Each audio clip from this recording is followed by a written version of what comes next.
అన్న మీరు రేవంత్ రెడ్డి గారిని ఎందుకు జోకుతారు పదే పదే అని నేను అడిగితే మీరు ఏం చెప్తారన్న? అంటే నేను కాంగ్రెస్ పార్టీ అధికార ప్రతినిధిని.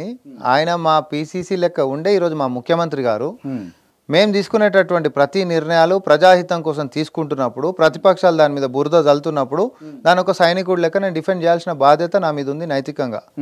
నేను చేస్తా. రేవంత్ రెడ్డి గారికి బాగా దగ్గరనా మీరు? అట్లా రేవంత్ రెడ్డి గారు చాలా మంది దగ్గర. మీ గురించి అడుగుతున్నానే. అందరికీ దగ్గరనే అంటున్నా కదా. అంటే అందులో నేను కూడా ఒకడిని. అందరికీ దగ్గరే. మాకు ఎనీ టైం ఏదైనా కష్టం అనిపించినప్పుడు మాకు అప్రోచబుల్గా ఉంటారు. ఎప్పుడు ఫోన్ చేసినా మాట్లాడతారా? అంటే అట్లా కాదు. సీఎం అయిపోయిన తర్వాత మనం నచ్చినట్టు ఫోన్ చేసి మాట్లాడడానికి అట్లా ఉండదు. There is a system in place. మనకు నిజంగా ఏదైనా ఎమర్జెన్సీ కిట్ ఉంది అని అంటే నాయకుడు అందుబాటులో ఉన్నాడు. ఉన్నారు. ఓకే. కలుస్తుంటారా రెగ్యులర్గా? ముఖ్యమంత్రి అయిన తర్వాత ఎన్నిసార్లు కలిసారు మీరు? పనిని బట్టి ఛాన్సార్లు కలిసినాం కలుస్తుంటాం, కలుస్తూనే ఉంటాం. అన్కౌంటబుల్ అట్లే అంటే ఎట్లా చెప్తావు అబ్బా మేము వచ్చిందే 10 ఏళ్ళు అయింది, అది అన్కౌంటబుల్ ఎట్లయితుంది? అట్లేం లేదు, పనిని బట్టి ఉత్తగానే పోయి షో. ఫైరవీలు నడుస్తున్నాయా కాంగ్రెస్ పార్టీలో? అంటే ఫైరవీలు వేసుకుంటారా అంటున్నా. ఏం ఫైరవీలు చెప్పు, అది కూడా చెప్తా. నువ్వు ఓపెన్గా చెప్తా. అంటే గిట్లా ఇప్పుడు వచ్చినటువంటి ఉద్యోగాలలోనో, లేకపోతే ఇసుక దందాలలోనో, లేకపోతే హాస్పిటల్ కాంట్రాక్ట్లలోనో, లేకపోతే ఇంకో దాంట్లో ఆడనో ఇన్నో ఫార్మసిటీ కంపెనీలలోనో అవుతున్నాయా? తోలు తీస్తాడు. అర్థం కాలే. తోలు తీస్తాడు. ఇన్నో నువ్వు కరెక్టే. ఎవరు అసొంటి పైరవీళ్ళ పడి అడున్నావు అనుకో, గేట్లకి ఎంట్రీ కూడా ఉండదు నీకు. చెప్తున్నా అది కూడా. అంత ఖతర్నాక్ లీడర్ అన్న రేవంత్ రెడ్డి? ఖచ్చితంగా ఉంటాడు.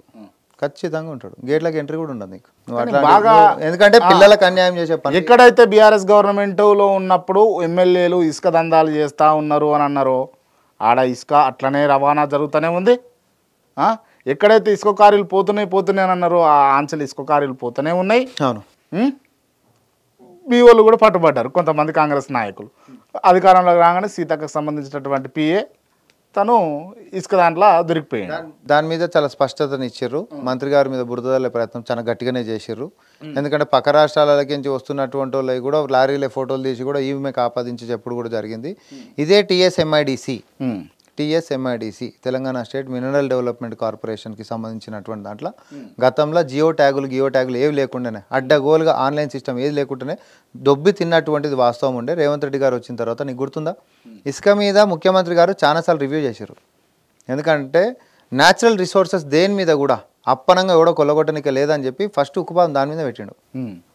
ఈరోజు నువ్వు నేను ఓపెన్గా చెప్తున్నా, ఈరోజు మీ మీడియా హౌసే కదా, నువ్వు కెమెరా పట్టుకునే పో, సిస్టమ్ ఏడలాక్కినా ఉందో చూపెట్టబ్బా, బ్రేకింగ్ న్యూస్ వేపిద్దాం. నేనే చెప్తున్నా. ఎందుకంటే అట్లాంటి సిస్టమ్స్ని మొత్తం కట్టడి చేసుకుంటూ నిర్ణయాలు చేస్తూ ఉన్నాడు. ఎందుకంటే గలీజ్ పేరు వచ్చేటటువంటి పనులు వద్దు. ప్రజలు మన మీద నమ్మకంతో వచ్చారు. సో గలీజ్ పేర్లతో వద్దు, చేసుకోండి, నీ కష్టం నువ్వు చేసుకో. ఏమన్నా పోయి ఒక 4 రూపాయలు కావాలనుకో, నీ వ్యాపారానికి అడ్డమేముంది? సపోజ్ రియల్ ఎస్టేట్ చేస్తున్నావు అనుకో, ఒకడు భూమి కొనుక్కుంటున్నా ఇంకొకటి అమ్ముకుంటున్నా అనుకో, దానికి ఓడటం, నువ్వు ఐటీ కట్టుకుంటావు అన్ని కట్టడం, చట్టరీత్యా బతుకు. రైట్. ఇసుక దందాలు ఇప్పటికీ చేస్తున్న వాళ్ళను మీరు ఉక్కుపాదం మోపే దమ్ము మీకున్నదన్న? మీ పార్టీ నాయకులు, మీ పార్టీ ఎమ్మెల్యే అయినా కూడా ఓపెన్గా చెప్పిన సిస్టమే ట్రాన్స్పరెంట్ చేసి పడేసిండు. నేను అంటున్నా కదా, నువ్వు మీడియా హౌసే కదా, అట్లా ఎవరన్నా ఇసుకకి సంబంధించినటువంటిది అసాంఘికంగానో లేకపోతే అనైతికంగానో లేకపోతే చట్ట విరుద్ధంగానో చేస్తున్నాను అనుకో, బ్రేకింగ్ అయ్యబ్బా. రైట్. తస్మాత్ జాగ్రత్త కాంగ్రెస్ పార్టీ ఎమ్మెల్యేలారా, ఎవరైతే ఇసుక దందాలు అన్యాయంగా చేస్తున్నారో మీ ముందు చెప్తా ఉన్నా. అది ఎవరైనా చేస్తే చెప్పు. రైట్. చేస్తలేరా? నేను చేస్తున్న వాళ్ళకి అర్థమై ఉంటుంది. రైట్. ఇంకో విషయం ఏంటి అని అంటే, మీరు కాంగ్రెస్ పార్టీ మీ కార్పొరేటర్గా మీరు నిలబడండి అని చెప్పినా కూడా మీరు దాన్ని వినియోగించుకోకుండా ఓడిపోయారు. ఎందుకు ఓడిపోయారు మీరు? ఎట్లా ఓడిపోయారు అంటే, ఒకటి నేను కార్పొరేటర్ అనేటట్టు అప్పటికే అధికార ప్రతినిధి కూడా ఆయన, అప్పటికే అధికార ప్రతినిధి అయినా కూడా డివిజన్ లెవెల్లో కాంగ్రెస్ పార్టీకి గాలి బాలే. హైదరాబాద్లో ఎడదోడు సర్వేలు ఓడిపోతున్నాం మనం. అలా కాంగ్రెస్ పార్టీ, కాంగ్రెస్ ముక్త భారత్ నినాదం బాగా నడుస్తుంది. అందులో ఈడ రాష్ట్రంలోనేమో బీజేపీ వర్సెస్ బీఆర్ఎస్, ఏ టీవీ ఓపెన్ చేసినా, ఏ సోషల్ మీడియా ఓపెన్ చేసినా వాళ్ళిద్దరి మధ్యలో యుద్ధం. మన రోలే చాలా తక్కువగా, పార్టీ రోలే చాలా తక్కువగా. అంతెందుకు హైకోర్టులో అడ్వకేట్లు కూడా కొంతమంది, నువ్వు ఎందుకు ఆ పార్టీలో అంత కష్టపడుతున్నావు అనవసరంగా, అంటే right person in wrong party అనేటోడు ఒకడు ఉండే. తర్వాత ఎందుకు ఆ పార్టీ రాదు పోదు అనేటటువంటి వాడు ఒకడు ఉండే. కానీ నేను ఒకటే నమ్మిన, ఆ రోజు కూడా కష్టాలలో ఉన్న సమయంలో, ఆ రోజు మరి రేవంత్ అన్న ఎంపీ లెక్క ఉండే, ఆయన ఒక మాట ఆ రోజు కూడా ఏమన్నాడంటే, కష్టాలలో ఉన్నప్పుడు నిలబడ్డోడే అసలైన లీడర్ అని ఒక మాట అన్నాడు. ఓడిపోతున్నావు అని మనకు తెలుసు. యుద్ధంలో దిగేటప్పుడు ఫస్ట్ లైన్లో నిలబడేటప్పుడు ఫస్ట్ చేస్తావు, కానీ ఎక్కడ కూడా తగ్గనీకే లేదు, నేను ఈ పార్టీ కోసం ఎంతకైనా పోతా అనేటట్టు నిరూపించుకోనికి అదొక మంచి వేదిక. అంటే ఒక పిచ్చి తోటి అది పిచ్చి అని అంటే పిచ్చి అనొచ్చు, నిజంగా పిచ్చి అనొచ్చు. అంతకుమించి ఏం లేదు, అంతకుమించి ఏం లేనే లేదు, నిజంగా కూడా లేదు. ఓడిపోతున్నామని తెలిసి ఉన్న దుడ్లు కూడా ఖర్చు పెట్టుకొని ఆడికి పోయి ఇంకోటి పోనీ మంచి పేరు అన్న వస్తుంది అంటే గీడనే ఓడిపోయాడు, రేపు ఇంకేంద్ర రేపు పొడిచేదని చెప్పని కూడా అంటారు. ఇవన్నీ మైండ్లో తిరిగినాయి ఆల్రెడీ. కానీ ఒక మాట నాయకుడు మాట అన్నాడు. నాయకుడు చెప్తే నేను ఏమైనా చేస్తామనేటటువంటి ఒక లైన్లో మేము ఉన్నాం. నేను ఆ పని చేసిన, దిగిన, ఓడిపోయినా. అంటే నీళ్ళని బాయిలో దుంకమంటే దుంకుతారా అన్న? నీళ్ళని బాయిలో దుంకమని మా నాయకుడు అన్నాడు ఫస్ట్. అంటే దుంకుతారా అన్నది నా ప్రశ్న. ఆయన నన్ను చెప్పాలా, అప్పుడు ఆలోచిద్దాం అన్నాడు అంటున్నాను. అందున ఇంత అంటే ఓ లీడర్ని పట్టుకొని, రేవంత్ రెడ్డిని పట్టుకొని మీరు ఇంత అంటే సైకలాజికల్గా ఇంత ఫిక్స్ అయిపోయి ఇంత బ్లైండ్గా ఉండి అంటే ఇట్లా చేసేసేయాలి. తప్పు బ్లైండ్ కాదు ప్రాక్టికల్ మనిషి ఆయన చాలా ప్రాక్టికల్ మనిషి. ఆయనే కాదు మా నాయకులు వేరే వాళ్ళు. ఎందుకంటే మీరు రేవంత్ అన్న గురించి అడుగుతున్నారు, ఎందుకంటే నేను రేవంత్ అన్నతో మనం సెయిల్ అవుతుంటాం అని అంటే మనకి ఇష్టం అభిమానం అనేటటువంటిది ఎట్లనో మిగతా అందరు నాయకులు ఇప్పుడు ఉన్నటువంటి అందరు మంత్రులైనా చాలా మంది ఎమ్మెల్యేలతో నేను చాలా వ్యక్తిగత చాలా దగ్గరగా ఉంటా, నేను అది కూడా చెప్తున్నా. చాలా అంటే చాలా దగ్గరగా ఉంటా. వ్యక్తిగతంగా కూడా మేము మాట్లాడుకుంటుంటాం, జస్ట్ లైక్ ఫ్రెండ్స్ లెక్క ఉంటాం. మా మంత్రులు కూడా మంత్రులు లెక్క ఎప్పుడు బిహేవ్ చేయరు, యాటిట్యూడ్ ఎప్పుడు చూపెట్టరు. ఎప్పుడు పోయినా కూడా ఐ హ్యావ్ దట్ ఎంట్రీ ఆ యొక్క దానికి ఉంది. అందరు గౌరవించే విషయం కూడా ఏంటంటే మనిషి మంచోడు, నిజాయితీగా కష్టపడేటోడు అన్నీ ఉండి అంటే ఒక ప్రొటెక్షన్ లేయర్ లెక్కనే మనం ఉన్నాం. Right, okay. మీరు నిజాయితీ అన్నారు, మంచి అన్నారు కాబట్టి మాట్లాడుతున్నా. మరి మీ పార్టీ నాయకులే మీకు ఎందుకన్నా మీ కుండకు తూట్లు పొడుస్తారు? అది కామన్ కదా, కాంగ్రెస్ పార్టీలో ఉన్నప్పుడు అది కామన్ కదా. కాంగ్రెస్ పార్టీలో కామన్ అని ఒప్పుకుంటారు మీరు? 100%. నిజం చెప్పాలంటే బీఆర్ఎస్ బీజేపీ అనేటటువంటి వాళ్ళతో కొట్లాడడము ఒక ఎత్తు అయితే, కాంగ్రెస్ పార్టీలో ఇంటర్నల్ కొట్లాడడమే పెద్ద యుద్ధం. ఓపెన్ చెప్తాను, కాంగ్రెస్ పార్టీలో బతికినోడు అమెజాన్ అడవులలో కూడా బతుకుతాడు. ఇక్కడ అన్ని రకాల క్యారెక్టర్లు ఉంటాయి. మొసల్ లెక్క ఆలోచించేటోళ్ళు ఉంటారు, నక్క లెక్క ఆలోచించేటోళ్ళు ఉంటారు, తోడే లెక్క ఆలోచించేటోళ్ళు ఉంటారు, పులి లెక్క ఆలోచించేటోళ్ళు ఉంటారు, పాము లెక్క ఉండేటోళ్ళు కూడా ఉంటారు. అన్ని రకాల వాళ్ళు ఉంటారు ఇలా. ఇప్పుడు పాములు ఎవరు, పులులు ఎవరు, లేకపోతే తోడేళ్ళు ఎవరు, నక్కలు అలాంటివి చెప్తారా అన్న? మీరు పేర్లు చెప్తారా? నువ్వు అడవిలో పోతున్నప్పుడు కనిపిస్తే తప్ప దాని పేరు ఏందనంటే ఎట్లా చెప్తావు? కనిపించిన వాళ్ళు అడవుల జంతువులు అయితే కనబడతాయి, మళ్ళీ కనబడతాయా? సందర్భం మనుషుల ముఖం అది ఉంటుంది కదా, సందర్భం ఇట్లా ముందుకు పోతుంటే ఆయా పరిస్థితులు అనేటటువంటిది చాలా అవమానపరచాలని చెప్పి చూస్తూ ఉంటారు. లేకపోతే దాని పెద్ద వేదిక ఉన్న రోజు మనని అవార్డు చేయడానికి మన పాసులు ఇంకోనుకో ఇచ్చేసేస్తారు. చాలా వేదికల మీద నేను ఓపెన్గానే చెప్తున్నా, చాలా వేదికల మీద అసలు మనం కనిపించొద్దని చెప్పి మన పేర్ల మీద ఉన్న పాసులు మాయం చేసినటువంటి చరిత్ర ఎక్కువ. పెద్ద వేదికల కాడ అసలు వీడు కనిపించొద్దు, వీడు ఎట్లా వస్తాడు వీడు అని చెప్పి కింద నాయకులే ఉంటారు. కానీ వాడి ఈగో ఇన్సెక్యూరిటీసా మరి అది ఏందో వారి యొక్క పైశాచిక ఆనందం ఉంటుంది అది. ఇది కామన్. ఇవన్నీ ఏంది చెప్తున్నా కదా, ఇవన్నీ తట్టుకుంటూ ముందుకు పోతూనే ఉండాలి అంతే. ఇక వెనక్కి మళ్ళీ చూడడానికి లేదు, అప్పుడే ముందుకు సాగుతాం అంతే. కానీ అంటే మీకు ఇప్పుడు అంటే నేను ఇంట్రడక్షన్లో చెప్పిన పదవి కాకుండా మీకు కాంగ్రెస్ పార్టీకి ఇన్ని రోజులు మీరు పనిచేసారు కదా, మీకు ఏం చేసింది అని అంటే ఇంకా నేనైతే గవర్నమెంట్ ప్లేస్ ఏం కాలే, అవుతామనేటటువంటి నమ్మకం ఉంది. నాకు కూడా చట్టసభలలో మాట్లాడాలని ఉంది. చట్టసభలలో మాట్లాడి ఈరోజు బీఆర్ఎస్ స్ట్రాంగ్ వాయిస్ ఉంది అని అనుకుంటారు, కాదు వాళ్ళ తప్పు అని చెప్పి నాకు కూడా దాని రిబట్టలు చేయాలనేటటువంటిది ఉంది. రానున్నటువంటి దాంట్లో కూడా నేను ఐఎమ్ ఎక్స్పెక్టింగ్. మీరు మన అసెంబ్లీ ఎన్నికలలో ఏదన్నా కాన్స్టిట్యూన్సీ పట్టుకొని దీంట్లో పనిచేయాలి? అసెంబ్లీకి అడగలే, ఎందుకంటే గెలుపు కావాలి మనకు. ఆడ నేను సొంతంగా పోతే ఒకటే నియోజకవర్గం అని కాదు, స్టేట్ వైడ్ నరేటివ్లో కొంచెం మన పాత్ర కొంచెం మంచిగానే ఉండే.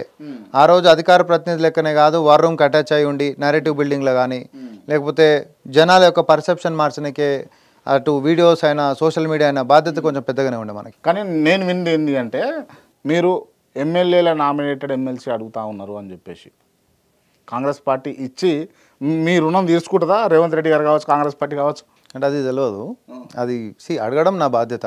ఇంకా నేను అడగలే, అది కూడా అడుగుతారా? మీరు కూడా అడుగుదాం అనుకుంటున్న అంశాన్ని నేను అడుగుతున్నా మిమ్మల్ని. నువ్వే ఫస్ట్ అడుగుతున్నావు, అది కూడా చెప్తున్నా. నువ్వే నిన్ననే ఒక పేపర్లో కూడా రాసిర్రు, అనుకోకుండానే యాదృచ్ఛికంగానే అది అట్లా వచ్చింది. వాళ్ళు ఎట్లా రాసిర్రు అంటే సో అండ్ సో వాళ్ళందరూ గవర్నమెంట్లకు అయిపోయారు, ఇంకా గవర్నమెంట్లకు రానటువంటిది రామ్మోహన్ రెడ్డి ఒకటే ఉన్నాడు. సో రామ్మోహన్ రెడ్డి కూడా బీయింగ్ కొంచెం స్ట్రాంగ్ వాయిస్, అటు పార్టీ లైన్స్లలో మాట్లాడుకుంటా పార్టీని బాగా హార్డ్ కోర్ డిఫెండ్ చేసేటటువంటి వాయిసెస్ కూడా ఉంటాయని అనుకుంటాం అనే ఒక ఎక్స్క్లమేటరీ మార్క్ తోటి వాళ్ళు రాశారు. అదో రకంగా చర్చకు దారి తీసింది. వాస్తవానికి నా మైండ్లో కూడా ఉంది, అది మైండ్లో ఉంది. ఎంపీ అప్పుడు అడుగుదామని అనుకున్నాము, అంటే ఎంపీ అప్పుడు నేను అప్లికేషన్ కూడా పెట్టుకున్నా, కాకపోతే 2 ఇయర్లీ అనేటటువంటి సంకేతం ఇచ్చిండ్రు. ఏం కాదు, కొన్ని రోజులు కష్టపడతాయి, వస్తాయి, అన్నీ వస్తాయి ఇప్పటికైతే అని చెప్పి. So we continue. Right, okay. అంటే మీకు కూడా లైన్ క్లియర్ అయింది అంటే ఇంకేం కాలే, నేను ఇంకా అడగలే ఫస్ట్ మన చర్చలు నడుస్తుంది. బట్ అవుతుంది కావాలని నేను కోరుకుంటున్నా. థ్యాంక్స్ అన్న. మీకు తుంగతుర్తి నుంచి అద్దంకి దయాకర్ అనేటటువంటి వ్యక్తి ఒక ఆయన ఉంటాడు. రేవంత్ రెడ్డికి చాలా దగ్గరగా పనిచేసిండు. కష్టకాలంలో కాంగ్రెస్ పార్టీలో ఉన్నాడు. అసలు ఆయనను ఎందుకు కట్ చేస్తున్నా కాంగ్రెస్ పార్టీ? ఎవరు? కాంగ్రెస్ పార్టీ కటింగ్ అనేది ఏం లేదు. అట్లాంటి అన్న నేను ఒకటి చెప్పాలనా? ఒక పదవి ఇయరా? కాదు, నేను ఒకటే చెప్తా చూడు అన్న, బిగ్గర్ వెర్షన్, నేను స్మాలర్ వెర్షన్ అని మాట్లాడుకోవచ్చు. ఇక అట్లా మనం మాట్లాడుకుంటే పోతే, ఎందుకంటే గలం ఇప్పిండ్రు, కష్టపడ్డారు. ఎందుకంటే మోస్ట్ ఇంకొకటి స్పోక్స్ పర్సన్స్ అనేది విజిబుల్గా కనిపించేటోళ్ళు. అరే వీళ్ళు బాగా కష్టపడుతురు కదా అని ప్రపంచానికి కనిపిస్తుంటుంది. కానీ కనిపించడం ఎంత ఉంటుందో ఏడుపు కూడా అంతే ఉంటుంది. అది కూడా చెప్తున్నా. అమ్మ ఈయనకేంద్ర చేసేది బాగా ఎక్కువ ఆడుతుండ అనేటోళ్ళు కూడా ఉంటారు. పాజిటివ్ ఎంత బిల్డ్ అవుతుంటుందో నెగిటివ్ అంతే బిల్డ్ అవుతుంటుంది. సో దీంట్లో సర్వైవల్ గేమ్ ఇది. సో అద్దంకన్నా కూడా ఆయన ప్రయత్నాలు ఆయన చేస్తుండే, ఆయన సినిమాలలో కూడా ఆయన పనులు ఆయన చేసుకుంటూ, పార్టీని బ్యాలెన్స్ చేసుకుంటూ, ఒక పక్క ముఖ్యమంత్రి గారికి కూడా దగ్గర వండుకుంటూ, పార్టీ లైన్స్లలో అద్దంకి దయాకర్కి వస్తుందా రాదా? ఖచ్చితంగా ఆప్తులు కాబట్టి నేను మిమ్మల్ని అడుగుతాను. ఖచ్చితంగా వస్తుంది అనేటటువంటి నమ్మకం నాకుంది. ఎందుకంటే పాపం ఆయన మీద ఆయనకుండే సమస్యలు ఆయనకున్నాయి. గత వ్యాఖ్యలు ఏవో జరిగినాయని, లేకపోతే ఇంకోటి ఏదో చేసిండని, వేదికల మీద కొంతమంది కించపరిచిండని నీకు తెలియదు ఏం కాదు, అన్ని తెలిసినటువంటివే. కాకపోతే పాపం ఆయన సమస్యలు కూడా ఆయనకున్నాయి. రైట్ హ్యాండ్ మీ గుండె మీద చేసుకొని చెప్పండి, మీరు గౌరవించారన్న వెంకటరెడ్డి గారిని కావచ్చు, రాజగోపాల్ రెడ్డి గారిని కావచ్చు, మునుగోడు ఎన్నికల టైంలో చెప్తున్నా. మునుగోడు ఎన్నికలల్లా ఇదే రాజగోపాల్ రెడ్డి గారికి, ఆయన బీజేపీ అభ్యర్థి కాబట్టి మేము వ్యతిరేకంగా పనిచేసినాం. ఈ రోజు బీజేపీలో వ్యతిరేకంగానే పనిచేస్తాం. అవును, ఇటలీలో ఉన్నాడు, కాదు నేను అంటే డోంట్ టేక్ ఇట్ లైక్ ఎట్లా అని అంటే దీని ఒక కోణం లెక్క కాదు. నేను అంటుంది ఏంటంటే అద్దంకన్నకి ఆల్ టిక్స్. ఆ రోజు అది ఒక్కటిది ఏమనంటే ఈ మధ్య కొంచెం చర్చనీయాంశమైనటువంటి విషయం లెక్క దాని కిందకి వచ్చింది. అది ఒక్కటి లెక్క ఉంటే ఇంకా బాగుండు కదా అనే ఒక సన్నిహితంతో కూడినటువంటి ఒక సోదరుడు లెక్కనే నా సజెషన్ తప్ప వేరేది కాదు. ఎందుకంటే నాకు అద్దంకన్నా బాగా దగ్గర. ఇదే రాజగోపాల్ రెడ్డి క్లియర్గా రేవంత్ రెడ్డి గారిని తిట్టిండు. అవును, తిట్టు. అవును. తను ఎమ్మెల్యే కావచ్చు కాంగ్రెస్ పార్టీ నుంచి, తను మళ్ళా మంత్రి అడగవచ్చు. అవును. కానీ అద్దంకి దయాకర్కి మాత్రం అట్లీస్ట్ ఓ పదవి 100% రాదని ఎందుకు అంటున్నావు నువ్వు? 100% వస్తుంది. అంటే మీరు అన్నారు కదా టిక్లు ఉన్నాయి, అన్ని గ్రీన్ టిక్స్ ఉన్నాయి. నాకు ఒక తమ్ముడు లెక్క నాకు అనిపించింది ఏంటంటే అన్నకు అన్ని మంచిగా ఉన్నాయి కదా, ఒక్కటి చిన్న ఒక విమర్శలకి లోన్ అయిపోయినటువంటి రాజగోపాల్ రెడ్డి గారికి వచ్చింది కదన్నా. ఒకటి చెప్పాలనా, రాజగోపాల్ రెడ్డి గారు రేవంత్ రెడ్డి గారిని కూడా ఇష్టం వచ్చినట్టు మాట్లాడినప్పుడు మేమందరం కూడా ఏమి ఒక్కలే కదా. ఆ రోజు జరిగినటువంటి పర్యవసానాలు ఈ రాజకీయంలో ఒక రోజు ఒక లెక్క ఉంటుంది, ఇంకో రోజు ఇంకో లెక్క ఉంటుంది. Yes or no? అంటే కాంగ్రెస్ పార్టీలో దళితులకు న్యాయం జరగదు అని అన్నది అప్పుడప్పుడు అద్దంకి దయాకర్ అన్నం చూస్తూ ఉంటే నిజమేనేమో ఇది కూడా ఉంది అని అన్నదానికి ఒక ప్రతీకలాగా కనిపిస్తూ ఉంది. అంటే అట్లా కరెక్ట్ కాదని నేను అంటా. కాకపోతే అద్దంకి దయాకర్ అన్నకి అకామిడేట్ అవుతాడు అంటే ఖచ్చితంగా అవుతాడు అనేటటువంటి నమ్మకం నాకుంది. ఎందుకంటే ముఖ్యమంత్రి గారు అందరు చేస్తున్నటువంటి కష్టాలు అందరికి తెలుసు. ఎవరు ఇప్పుడు నేనేం కష్టం చేస్తున్నో తెలుసు, మా యొక్క మంత్రులందరికీ తెలుసు, రేవంత్ రెడ్డి గారికి తెలుసు, కోమటిరెడ్డి వెంకరెడ్డి అన్నకు తెలుసు, ఉత్తమ్ కుమార్ రెడ్డి గారికి తెలుసు, శ్రీధర్ బాబు అన్నకు తెలుసు, ఒక్కరు కాదు, పొన్నం ప్రభాకర్ అన్నకు తెలుసు, కొండ సురేఖకు తెలుసు, అందరికి తెలుసు. ఎవరేం పని చేస్తారు అనేటటువంటిది అయితే స్టేట్ లెవెల్ అయితే కనిపించేదే కదా, కనిపించనటువంటిది అయితే కాదు కదా. వాళ్ళకు మాకంటే ఎక్కువ బాధ్యత ఉంటుంది కదా. ఖచ్చితంగా కష్టపడుతున్నటువంటి పిల్లల్ని కాపాడుకుంటే రేపు పొద్దున పార్టీ నిర్మాణమైన, పార్టీ ముందుకు పోయేటటువంటిదైనా ఏదైనా కూడా ఇంకా స్ట్రాంగ్గా పోతుంది అనేటటువంటిది ఆలోచించారని ఎందుకు అనుకుంటాం? ఆలోచిస్తారు. ఇట్స్ మ్యాటర్ ఆఫ్ టైం అంటున్నాను నేను. ఓకే, సరే ఆలోచించండి. అద్దంకి దయాకర్ గారికి మంచి సముచిత స్థానం అయితే కల్పియండి అని చెప్పేసి అయితే ఖచ్చితంగా వస్తుందని నమ్మకం నాకు. కోరుతారు, ఇస్తారు అని అనుకుంటున్నా. ఇస్తారు కదా? ఖచ్చితంగా వస్తుందని నమ్మకం. Okay. Sama Rammohan Reddy, a boy born with golden spoon. మీరు పుట్టుడే అంటే బంగారు పల్లెంలో తినేంత ధనవంతులుగా పుట్టిర్రు, అంతేనా?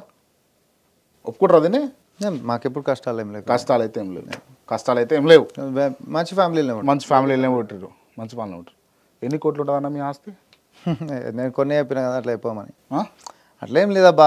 Okay, good, we are living good. ఎన్ని కోట్లు ఉంటుందన్న మీ ఆస్తి? అట్లేం లేదబ్బా, అవన్నీ కాదు. కానీ మంచిగానే ఉన్నాం, దేవుడిదా బాగానే ఉన్నాం. దేవుడిదాలో బాగానే ఉన్నాం. ఏ కారు వాడుతున్నా? స్కోడా ఏదది మోడల్ ఏది? స్కోడా కోడియాక్ ఉంది. కోడియాక్. ఓకే. ఇంకా ఇంటికాడ ఏమైనా కార్లు ఉన్నాయి? పెద్ద ఉన్నాయా? బెంజ్ ఉందా? ఈ నాకు బెంజ్ ఏం లేదు, బెంజ్ ఆడీలు ఏం లేవు. బెంజ్లో ఆడీలు ఏం లేవు. కాస్ట్లీ రేంజ్ రోవర్ ఉంది ఏమన్నా? అవేం లేవు. ఏమున్నాయన్నా కార్లు చెప్పండి. నాకేం లేవబ్బా, నాకేం లేవు. నాకు కోడియాక్ ఉంది, నాకు ఎన్నో ఉంది, నడుపుకునేకో పోలో ఉంది, అంతే. అంతే. ఓకే. ఎక్కడ ఉంటారన్నా మీరు? ఎక్కడ? మాదాపూర్లో ఉంటారు మీరు. అంటే వనస్థలీపురమే నాది, కానీ ఐ ట్రావెల్ టు అండ్ అంటే ఇక్కడ అన్ని మీడియా హౌజులు ఉంటాయి కాబట్టి దగ్గర ఉంటుంది, కాబట్టి అందులో పార్టీకి కూడా దగ్గర ఉంటుంది. పార్టీ లైన్స్ ఇక్కడ అందరి ఎవరైనా కూడా అందరి ఇల్లు ఇక్కడిక్కడనే చుట్టుముట్టు ఎక్కువ ఉంటాయి కాబట్టి ఇక్కడ ఉంటాం. సామా రామ్మోహన్ రెడ్డికి సంబంధించినటువంటి ఆస్తులకు సంబంధించినటువంటి అంశాలన్నీ కూడా కోట్లల్లో గొడవలు అవుతా ఉన్నాయని చెప్పేసి విన్నా. అంటే గొడవలని కాదు, కానీ బీఆర్ఎస్ పార్టీ హయాంలో ఉంటున్నప్పుడు తాత ముత్తాతల సంద వస్తున్న ఆస్తుల విషయంలో వాళ్ళు కావాలని సతాయించారు. అండ్ జస్ట్ సక్సెషన్స్ అంతేందుకు, మా నాయన చచ్చిపోతే అమ్మ పేరు మీద చేయాలి. సక్సెషన్ మ్యాటర్ అది అసలు విషయమే కాదు అది. అట్లాంటివి కూడా ఆపిర్రు కొంతమంది. ఎందుకు అవన్నీ ఫ్రీ అయిపోతాయి కదా, నువ్వు నిమ్మలంగా ఇంట్లోకి వస్తాయి అనేటటువంటి మాటలు మాట్లాడమే. తర్వాత బెదిరించారు కూడా, అది కూడా చెప్తున్నా. తర్వాత బెదిరించారు. ఒకసారి అయితే అంటే ఈ పార్టీ అనేటప్పుడు నేను ఎట్లా అంటా, వచ్చినవాడు బ్యాక్గ్రౌండ్ నాకు తెలియదు కాబట్టి నేను అంటున్నాను. ఒకసారి బెదిరించారు, కానీ నేను మా నాయకుడు లైన్లో నడిచేటోనే. ఇప్పుడు రేవంత్ రెడ్డి అంటే స్ట్రెంతన్ ఉన్నాడన్న, ఆర్థికంగా ఉన్నాడు, రాజకీయంగా ఉన్నాడు, బ్యాక్ బోన్గా ఫీల్ అయ్యిండు, పార్టీలో సపోర్ట్ ఉన్నది, అక్కడ బాబు గారి నుంచి సపోర్ట్ కూడా ఉంది అని చెప్పేసి కొంతమంది అంటున్నారు. అంటే ఆ స్ట్రెంతన్ ఉంది. మీ వెనుక ఉన్నటువంటి గురువు ఎవరు, మీకు ఉన్నటువంటి స్ట్రెంతన్ ఏంది, మీ గాడ్ ఫాదర్ ఏంది? సరే డబ్బులు మీ కాడ ఉండొచ్చు, అది వేరే విషయం. ఆ గట్స్ లేకపోతే రాజకీయంలోకి రాకు. ఆ గట్స్ లేకపోతే ఒక వ్యవస్థను ప్రశ్నించేటటువంటి ఈ దాంట్లో నువ్వు ఉండలేవు. ఎందుకంటే అన్యాయం లెక్క నువ్వు మాట్లాడాలంటే నీకు ఆ గట్సే కావాలి. అది ఏ ప్రొఫెషన్ అయినా సరే, తప్పుని తప్పు అని చెప్పి నువ్వు చెప్పాలంటే నీకు గట్స్ కావాలి.